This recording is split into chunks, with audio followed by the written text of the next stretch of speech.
Jemaah sekalian dimuliakan Allah Subhanahu wa taala. Saya selalu dalam kesempatan ini saya hanya mengingatkan satu amalan. Mudah, sederhana, tapi pahalanya sangat luar biasa. Dan dia termasuk satu-satunya amalan yang diperintahkan oleh Allah dan Allah Subhanahu wa taala kerjakan sendiri. Sebelum diperintahkan oleh Allah sudah duluan mengamalkannya. Itu salawat kepada Nabi Muhammad sallallahu alaihi wasallam. Inna Allah wa malaikatahu yusalluna 'alan nabi ya ayyuhalladzina amanu sallu 'alaihi wa sallimu taslima. Kalau saya ketika membaca ayat ini, cara saya menhayati ayat ini, Inna Allah wa malaikatahu yusalluna 'alan nabi, ini kan berita. Saya menhayati berita ini berita gembira untuk siapa? Untuk Nabi Muhammad. Makanya ketika saya menhayati dan berhenti membaca, ketika membaca sampai wa malaikatahu yusalluna 'alan nabi, betapa luar biasa anugerah yang diberikan oleh Allah kepada Nabi Muhammad SAW. Allah bersalawat, malaikat pun diperintahkan untuk terus menerus bersalawat. Dan ini ketika saya membaca kalimat ini, saya ucapkan Alhamdulillah. Kenapa saya ucapkan Alhamdulillah? Karena ini anugerah, hadiah, nikmat dari Allah Subhanahu wa taala untuk Nabi Muhammad SAW. Terpuji di langit dan terpuji di bumi. Ketika saya lanjut, ya ayyuhalladzina amanu, saya ingat perkataan Abdullah bin Mas'ud, "Idza sami'ta ya ayyuhalladzina amanu fa'ar'iha sam'ak, fa innaha imma amrun tu'maru bih wa imma nahyun tunha an." Ketika mendengar firman Allah, ya ayyuhalladzina amanu, dengarlah baik-baik, kata Abdullah bin Mas'ud. Karena ini panggilan untukmu. Hei orang beriman, kita yang maksud. Ketika kita baca, kita merasakan Allah memanggil kita, bukan orang lain. Allah panggil saya, ada apa ya Allah? Apa perintahmu ya Allah? Saya siap menjadi taat, saya siap sami'na wa ata'na. Maka ketika kita merasakan ini perintah dari Allah Subhanahu wa taala, ya ayyuhalladzina amanu sallu alaihi wa sallimu taslima, betapa kita luar biasa segera kita mematuhi dan taati perintah Allah Subhanahu wa taala, bersalawat kepada Nabi Muhammad sallallahu alaihi wasallam. Makanya jemaah sekalian, kalau saya membahas keutamaan salawat itu, saya yakin Habib Hasan sudah menyampaikan di berkali-kali majlis. Tapi saya memperhatikan satu hal. Selain qada'ul hajat, menyembuhkan penyakit, melunasi hutang kita, mengangkat bala, menjaminkan syafaat, meningkatkan darajat kita, menjadi posisinya dekat sama Rasulullah, banyak keutamaan. Salah satu yang memberikan perhatian, hadis yang diriwayatkan Imam Muslim, man shalla alaihi wahidah sallallahu alaihi biha ashra. Barang siapa yang salawat kepadaku satu kali, dapat 10 kali rahmat. Salah satu yang kita butuh saat ini adalah rahmat Allah. Karena yang bisa mengangkat bala ini, tantangan yang kita hadapi, kehancuran ekonomi, persoalan banyak politik negeri kita, persoalan banyak urusan-urusan yang kita tidak mampu sebagai manusia mengatasinya. Jangankan negeri kita Indonesia, semua dunia menghadapi tantangan yang sangat luar biasa dari segi ekonomi, politiknya, dan berbagai macam ujian. Salah satu yang menjaminkan terangkat bala ini adalah rahmat Allah. Dan salawat kepada Nabi menjaminkan kedatangan rahmat Allah. Satu kali salawat dapat 10 kali rahmat. Kira-kira gimana kalau 100 kali? Cuba bayangkan kalau kita 1 juta umat, semuanya bersalawat minimal 100 kali. Kita mendapatkan 1000 rahmat dari doa satu orang, salawat satu orang, 1000 rahmat. Kalau 1 juta umat semuanya bersalawat 100 kali, berapa undang rahmat Allah Subhanahu wa taala? Saya pernah menerima pesan dari seorang dari Instagram.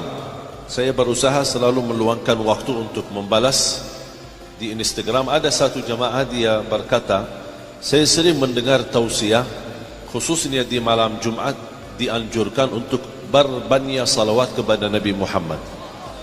Malam Jumat lebih baik dan lebih banyak daripada hari biasa. Kalau misal, kalau setiap hari 1000, berarti malam Jumat harus lebih, diusahakan lebih. Karena itu permintaan Nabi Muhammad SAW, akthiru alayya minas salati yawmal jum'ati wa laylataha, berbanyaklah salawat kepadaku malam Jumat dan hari Jumat. Sampai ada seorang ulama di Madinah, Syekh Muhammad ibn Muhammad al-Mukhtar al-Shanqiti, beliau ketika ditanya mana yang lebih utama kita memperbanyak di hari Jumat, apakah salawat atau baca Quran? Kata beliau, di hari Jumat dan malam Jumat lebih baik dianjurkan berbanyak salawat daripada banyak baca Quran. Cuba bayangkan. Kenapa ditanya? Kata beliau, karena itu permintaan Nabi Muhammad sallallahu alaihi wasallam. Bayangkan bab jamaah sekalian, kalau buku amal kita yang dilihat oleh Nabi Muhammad sallallahu alaihi wasallam dan nama kita belum tertulis sebagai orang berbanyak salawat, malu enggak kita? Selama ini kita berkata cinta Nabi Muhammad, tapi kalau bersalawat aja mungkin 10 kali udah ngantuk dan tidur. Saya ketika menerima pesan dari Instagram, ada orang tanya sama saya setiap malam Jumat setelah saya mendengar ceramah, saya selalu berusaha tidak kurang dari 10.000 salawat. Dan dia tanya sama saya, apakah yang saya lakukan boleh atau tidak? Jujur saja saya nangis, karena saya tidak bisa sebanyak itu, tidak dapat sebanyak itu. Makanya saya nangis dan pun sekali kaget ketika mendengar ada orang masih bisa dan masih ada tekad yang tinggi mau membaca salawat sampai 10.000 kali dalam satu malam Jumat saja. Makanya jemaah sekalian, kita harus memperbaiki hubungan kita sama Rasulullah SAW melalui salawat. Aqrabukum minni majlisan yawmal qiyamah aktharukum alayya salatan. Yang paling dekat kepadaku hari kiamat orang yang banyak salawat kepadaku. Dan ini kesempatan, dan salawat ini tidak harus menghadap kiblat, tidak harus dalam keadaan wudu, dimanapun kita berada, kita jalan, naik motor, sepeda, jalan kaki, banyak kesempatan kita bersalawat. Apa lagi bagi Sayyiduna boleh, tidak bagi Sayyiduna boleh, jangan diributkan. Kata Sayyiduna bid'ah. Udah bilang ya terima kasih. Kalau ada orang ribut sama bid'ah, ya terima kasih. Udah, tidak usah panjang lebar. Dan kita baca apa yang kita bisa. Mau salawat yang panjang, mau salawat yang pendek, intinya kita bersalawat kepada Nabi Muhammad sallallahu alaihi wasallam. Kalau boleh, cara ketika kita berdoa, kalau bisa diawali dengan salawat dan disisihi dalam doanya dengan salawat dan juga ditutupi dengan salawat. Saya terima ijazah dari guru seorang ulama besar di Jeddah. Beliau menyampaikan salawat itu disertakan dalam doamu, terjamin doa kita makbul. Contoh, ketika mulai bersalawat atau mulai berdoa bismillahirrahmanirrahim, dan kita berkata dalam puji-puji Allah Subhanahu wa taala ucapan alhamdulillahi rabbil alamin, kemudian Allahumma salli ala Muhammadin wa ala ali Muhammad, silahkan doa. Misal Allahumma ighfirli, atau ya Allah Allahumma hdini, Allahumma afini, atau dalam bahasa Indonesia, ya Allah mohon ampunilah aku. Terus salawat lagi, Allahumma salli ala Muhammadin wa ala ali Muhammad, ya Allah anugerahkan kepada orang tuaku sehat wal afiat, Allahumma salli ala Muhammadin wa ala ahli Muhammad. Ya Allah berikan kepada aku kemampuan menjadi orang yang pandai membaca Al-Quran. Allahumma salli ala Muhammadin wa ala ahli Muhammad. Artinya setiap langkah doa kita selalu membawa salawat kepada Nabi Muhammad SAW. Subhanallah, luar biasa manfaatnya dan dahsyatnya. Terkabul, terjamin doa kita makbul.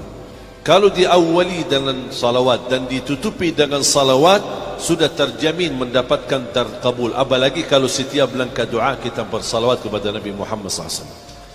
Yang terakhir, sebenarnya tugas kita bersalawat hanya kita mampu mendoakan Nabi Muhammad. Tapi hakikatnya jamaah sekalian, hakikatnya sebenarnya kita tidak diizinkan secara langsung bersalawat kepada Nabi Muhammad. Kita tidak ada yang bisa sebenarnya salawat secara langsung. Yang selama ini kita gunakan adalah Allahumma salli, Ya Rabbi salli, atau apa dalam istilah-istilah kita berdoa. Karena arti dari salat, as-salatu ala nabi, ad-doa. Karena kalimat salat adalah doa. Jadi kita tidak diizinkan secara langsung bersalawat kepada Nabi Muhammad SAW. Saya kasih contoh. Kalau mau bertasbih, apa ucapannya? Tasbih apa? Subhanallah. Kok bingung sih? Tahmid, Alhamdulillah. Tahlil, La ilaha illallah. Takbir, Allahu Akbar. Jadi tidak perlu minta izin sama Allah kalau berzikir. Jadi tidak perlu Allahumma subhanallah, Allahumma alhamdulillah, Allahumma la ilaha illallah, Allahumma Allahu Akbar, Allahumma la hawla wa la quwata illa billah. Berzikir langsung. Tapi ketika kita bersalawat, kita tidak bisa. Kita harus menggantungkan diri kepada Allah. Ya Allah, salawatlah kepada. Jadi yang sebenarnya, yang hakikatnya salawat itu siapa? Allah subhanahu wa ta'ala. Kenapa kita tidak diizinkan secara langsung bersalawat Nabi Muhammad SAW? Karena mohon maaf tidak ada makhluk yang tahu kemuliaan Nabi Muhammad, hanya Allah saja. Kita mohon maaf yang selama ini bahkan saya kaget ketika mendengar jangan berlebih-lebihan Nabi Muhammad. Saya bilang kalau ada sesuatu yang memiliki batas, kalau kita berlebih-lebihan itu baru dilarang. Jangan berlebih-lebihan. Kalau ada batas, jangan melampaui batas. Tapi kita belum kenal batas Nabi Muhammad sejauh mana. Kita belum tahu. Kok bisa kamu bilang jangan berlebih-lebihan? Iman sudah kamu tahu batas Nabi Muhammad. Cukup Nabi Muhammad SAW menjadi orang yang termulia di sisi Allah. Dan banyak cerita. Dan saya yakin antum sudah tahu dan belajar betapa mulianya Nabi Muhammad SAW. Dan semua kemuliaan yang didapatkan oleh Nabi Muhammad, dia titipkan dan dia gunakan bukan untuk dirinya, dan bukan untuk pula keluarganya dan istrinya, tapi dia menggunakan untuk umatnya. Sampai doa likulli nabiyyin da'wah. Setiap nabi memiliki doa yang diijabah oleh Allah SWT. Dan semua nabi setelah menggunakan doanya di masa hidupnya. Tapi kata Rasulullah SAW, dan aku menitipkan dan menahan doa ini di hari kiamat untuk umatku. Betapa Rasulullah SAW selalu memfikirkan kita. Doaku untuk umatku.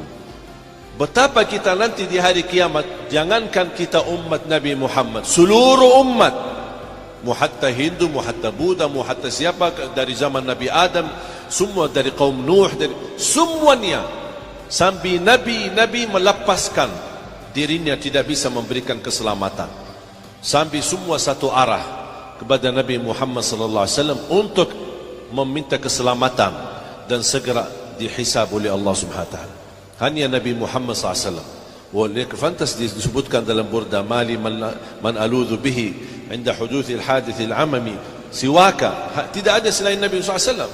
So Nabi ke Nabi Adam, Allahumma sallim sallim, ya Allah aku mohon diselamatkan. Kepada Nabi Nuh sama, saya tidak bisa.